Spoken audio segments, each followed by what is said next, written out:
Hi guys, and welcome to Prediction Week 23. We're back off the FA Cup and we start with Arsenal versus Watford.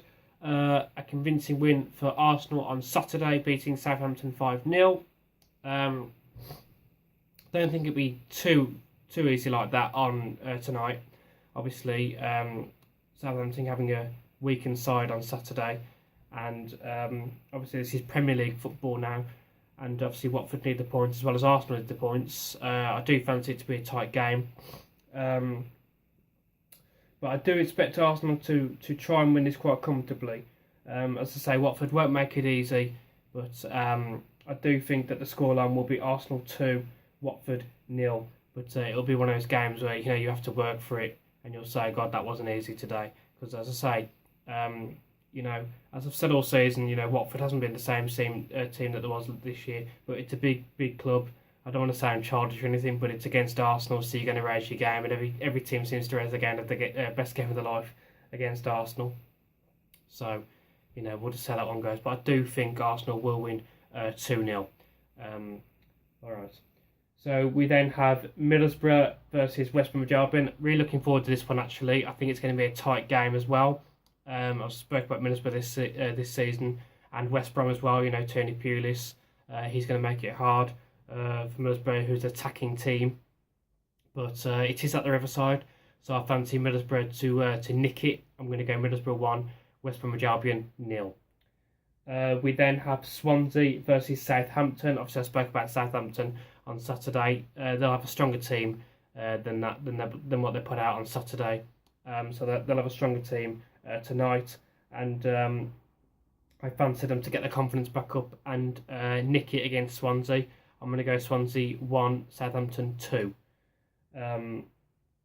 We then have Bournemouth versus Crystal Palace. Again, Bournemouth, are a lively team. They come forward, they make things difficult for people.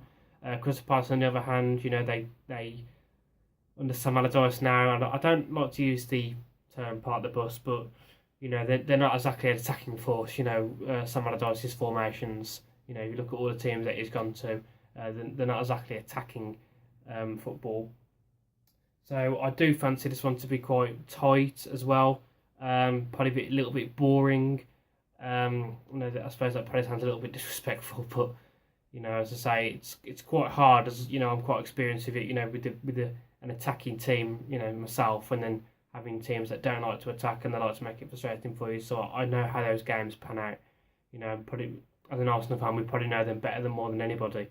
How those games pan out. So I'm going to go Bournemouth 1, Crystal Palace 1. We then have Sunderland versus Spurs. Can't see no problem for Spurs, to be honest. So I'm going to go Sunderland 0, Spurs 2. We then have Burnley versus Leicester. Again, this is going to be a tight game because Burnley like to attack, especially at home. They like to attack. Leicester also like to attack, but they haven't been the same attacking team that there was last season. I don't think Burnley's played since they lost to Arsenal, because I think we've had FA Cup since then. Yeah, so obviously they'll want to get back to winning ways and make it up to the fans. After what happened at the Emirates, which I do think they were unlucky. To be honest, if I'm being honest with you, I don't think I've been able to comment on it since. I think it was a penalty, because obviously it was a foul in the box, but the offside should have been given first. Kashani was offside. I don't really have too many complaints about the penalty on the other side of the pitch either. I do think it was a penalty to Burnley, and my heart sank when he pointed to the spot. The red card as well, so I'm going a little bit off board here. The red card as well for Xhaka, I've no complaints about that either. So that was a bit of a funny game, the Burnley Arsenal game. A lot of things happened. So going back to the game, yeah, I fancy Burnley to win it. I'm going to go Burnley 1, Leicester 0, because I was impressed with what I saw with Burnley against Arsenal. And then we have the big game at 8 o'clock. We have Liverpool versus Chelsea. Liverpool obviously losing to Wolves on Saturday. Again, put the kids out.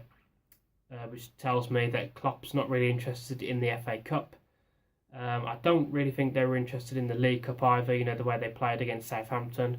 I thought Southampton were the better side, to be honest, which tells me, from what I've seen in the last couple of games, you know, obviously with Southampton in the League Cup and against Wolves on Saturday, that Klopp is just not interested in anything else but the Premier League. So obviously they haven't got a big enough squad to compete in everything, so I can kind of understand where he was coming from in that sense. And they do have a good chance, you know, to win the Premier League this year, starting with tonight, if they could get 3 points against Chelsea.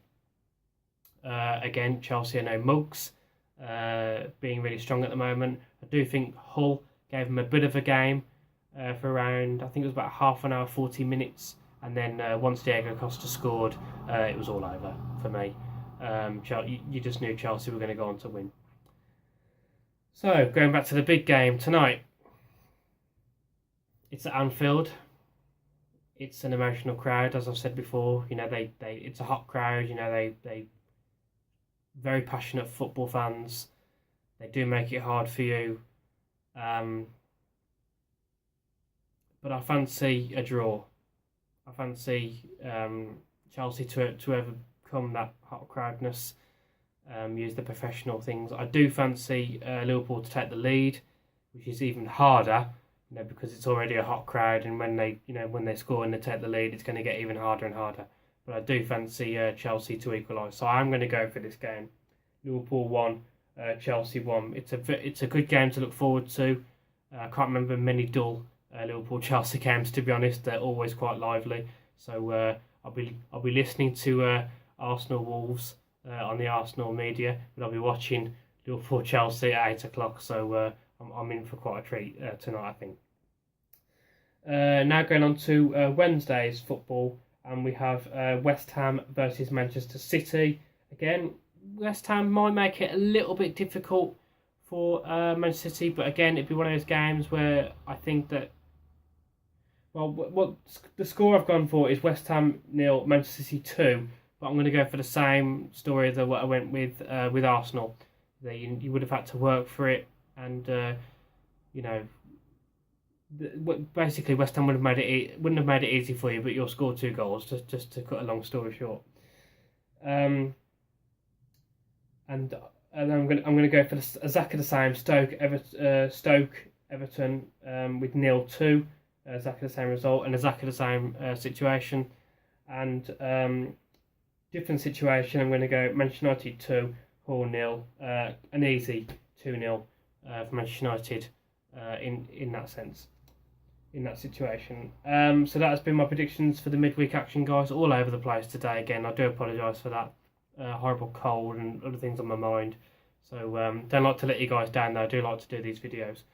So just want to get away from the predictions video for a minute and talk about Arsene Wenger's ban.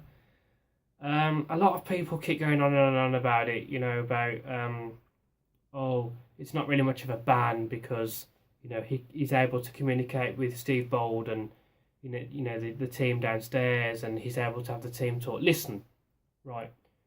It wasn't, for me, it wasn't that bad. And I'll say exactly the same for the bans that Jose Mourinho has had before. With kicking a water bottle. I mean, come on. Kicking a water bottle. You know, yes, Arsene Wenger did shove the fourth official out the way. But the fourth official put their hands on him first. And to my knowledge, if you read his lips properly, all he said was, with a little bit of a shove, don't push me. Do not push me. And I think the reason he hasn't had such a harsh ban as what Jose Mourinho has had before is Arsene Wenger wasn't sarky about it. He wasn't. He didn't make sarky comments. He wasn't rude. He didn't get personal with the fourth officials. All these things that Jose Mourinho has done before. You know, he basically came out and went, "Yes, I shouldn't have done that. I should have just shut my face. I should have just gone to the dressing room. I was sent off. I should have just done as I told, and I apologise." Whether he would have said that if Arsenal had lost or drew that game against Burnley, I doubt it. I think he's probably said that because he'd calmed down a little bit because Arsenal had got the penalty, you know, and they went on to win 2-1. But it doesn't matter, guys. It doesn't matter. At the end of the day, he's apologised. He said, "I'm sorry. I shouldn't have put my hands on the fourth official. I should have just shut my face and I should have just gone to the dressing room." Now, Jose Mourinho wouldn't have done that. If you go through his press conferences, he always makes a sarky comment. You know, "Oh, I suppose they're just doing their jobs, but this, that, the other." Leave the buts, right? Just say they're just doing their jobs and just do it professionally. So, in my personal opinion, that's why they haven't been as harsh on Arsene Wenger than they have on Jose Mourinho and other managers before, is because he did apologise and there was no sarky or there was no buts at the end of it. But that's just my opinion. If you disagree with that, then that's your opinion to disagree with that. But I'm just saying that that's how I think the ban has gone and why it hasn't been as harsh as other managers has in the past. So I'll see you on Friday for the weekend's predictions. Thank you for watching, guys.